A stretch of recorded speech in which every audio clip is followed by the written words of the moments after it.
కామాంధురాలైన స్త్రీ పురుషుడి పట్ల ఆసక్తితో ఉండటం సహజం. కానీ కామాంధురాలిలో ఒక ప్రత్యేకమైన లక్షణాలు ఉంటాయి. ఒక కామాంధురాలు వయసులో ఉన్న పురుషుడితో ప్రేమలో పడుతుంది. ఎందుకంటే ఆమె కోరికలు తీర్చుకొనుటకు ఒక పురుషుడు అవసరం. కనుక ప్రేమలో ఉండే ప్రతి ఒక్క స్త్రీ కూడా కామాంధురాలిగానే పరిగణించాల్సి ఉంటుంది.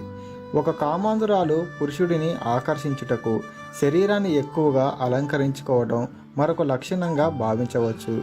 వక్షములు, నడుము, తొడ భాగము, వీపు భాగము వంటి కనపడకూడని శరీర భాగాల యందు పురుషుడి యొక్క దృష్టి పడేలా వస్త్రధారణ చేసే లక్షణాలు కామాంధురాలిలో పుష్కలంగా ఉంటాయి. యవ్వనంలో ఉన్నప్పుడు పురుషుల మధ్య స్నేహంగా, చనువుగా ప్రవర్తించడం వంటి లక్షణాలు కామాంధురాలిలో మనం స్పష్టంగా గమనించవచ్చు. పురుషులను చూసి చూడనట్టుగా చూడటం వీరికి ఉన్న ప్రత్యేకత.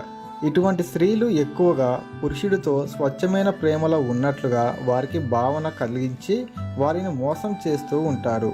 అక్రమ సంబంధాలు ఏర్పరచుకోవటం, భర్తను మోసం చేసి ఇతర పురుషులతో లైంగిక సంబంధాలను కలిగి ఉండటం కోసం ఇటువంటి స్త్రీలు అవకాశాల కొరకు ఎదురు చూస్తూ ఉంటారు. ఇటువంటి కామాంధురాలిని వివాహం చేసుకోవటం వలన భర్త అపకీర్తిని పొందడమే కాకుండా జీవితంలో ఎన్నడూ సుఖాన్ని పొందలేడు.